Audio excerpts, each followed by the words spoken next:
11 नंबरचा प्रश्न बघा.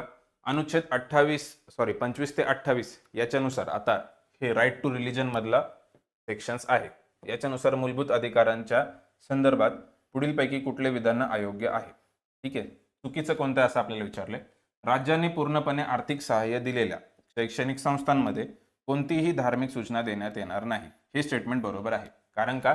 तर भारत हा एक सेक्युलर कंट्री आहे आणि धर्मनिरपेक्ष राज्य असल्यामुळे भारत सरकार जर काय कोणत्या संस्थेमध्ये पैसे देत असेल किंवा पूर्णतः भारत सरकारचीच संस्था असेल तर अशा संस्थेमध्ये, शैक्षणिक संस्थेमध्ये कुठल्याही प्रकारची धार्मिक सूचना देता येणार नाही. हे स्टेटमेंट ॲब्सोल्युटली बरोबर आहे. भारतीय संविधानाचे धर्मनिरपेक्षता हे मूलभूत चौकटीचे तत्व आहे. हे स्टेटमेंट सुद्धा बरोबर आहे. हे एक बेसिक फीचर आहे. सेक्युलरिझम हे बेसिक स्ट्रक्चरचा भाग आहे किंवा एक बेसिक फीचर आहे आपल्या संविधानाचं. ते स्टेटमेंट सुद्धा बरोबर आहे. याच्यानंतर बघा, कोणत्याही विशिष्ट धर्माचे समर्थन व प्रचारासाठी वापरण्यासाठी म्हणून कोणत्याही व्यक्तीकडून कोणत्याही प्रकारचा कर घेण्याची सक्ती राज्य करू शकत नाही. हे स्टेटमेंट सुद्धा बरोबर आहे. ठीक आहे. म्हणजे आपण एखाद्या व्यक्तीकडनं टॅक्स घेऊ शकत नाही एखाद्या विशिष्ट धर्माचा प्रचार प्रसार करण्यासाठी. हे स्टेटमेंट यालाच आपण आर्टिकल 28 म्हणतो. ठीक आहे. अनुच्छेद 28 मध्ये हे दिलेलं आहे. तर हे स्टेटमेंट सुद्धा बरोबर आहे. या अनुच्छेदाअंतर्गत मिळणारे अधिकार केवळ भारतीय नागरिकांनाच उपलब्ध आहेत. हे स्टेटमेंट इथे चुकीचं आहे. कारण का? इथे ओनली आलंय. ओनली भारतीय नागरिकांनाच राईट टू रिलिजन आहे का? तर नाही. हा भारतीय नागरिकांना आहे आणि फॉरेनर्सला जे भारतात राहत असतील यांना सुद्धा लागू आहे. ठीक आहे. म्हणजे आपलं उत्तर येईल पर्याय क्रमांक 4. कारण आपल्याला चुकीचं कुठलं आहे हे विचारलेलं आहे. ओके. आता इथे आपल्याला लक्षात ठेवायचं आहे की असे कोणते फंडामेंटल राईट्स आहेत, ठीक आहे, की जे फक्त सिटिझन्सला लागू आहे. ठीक आहे. Only to citizens. याच्यामध्ये 5 आहेत ते आपल्याला लक्षात ठेवायचे आहे. कारण का?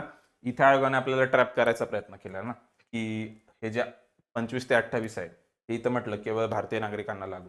हे चुकीचं आहे. तर मग याच्याऐवजी बरोबर काय? तर हे आपल्याला माहिती पाहिजे. तर ओनली सिटिझन्सला असणारे राईट्स कुठले बघा, तर आहे 15, 16, त्याच्यानंतर 19, त्याच्यानंतर 29 आणि 30. ओके. तर हे 5 तुम्हाला क्रमात लक्षात ठेवायचे. 15, 16, 19, 29, 30. तर हे फक्त ओनली सिटिझन्ससाठी आहे. इतर सर्व जे राईट्स आहे ते इंडियन सिटिझनला सुद्धा आहे आणि फॉरेनर रिसाइडिंग इन इंडिया यांना सुद्धा आहे. ठीक आहे. तर मग 15 मध्ये काय बघा, तर 15 मध्ये नॉन डिस्क्रिमिनेशन आहे. म्हणजे भेदभाव नाही. ठीक आहे. भेदभाव करता येणार नाही. ओके. त्याच्यानंतर 16 मध्ये काय, पब्लिक एम्प्लॉयमेंट. 16 मध्ये पब्लिक एम्प्लॉयमेंट दिलेलं आहे. त्याच्यानंतर 19 मध्ये राईट टू फ्रीडम आहे. त्याच्यानंतर 29 मध्ये आणि 30 मध्ये हे जे आहे 29 आणि 30, तर हे मायनॉरिटी राईट्स ज्यांना आपण म्हणतो किंवा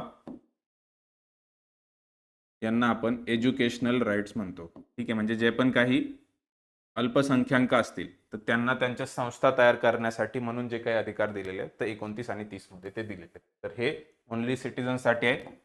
हे आपल्याला लक्षात ठेवायचं आहे. ओके. तर एवढ्या पूर्ण प्रश्नामधून आपल्याला हे पॉईंट्स लक्षात ठेवायचे आहे. ठीक आहे.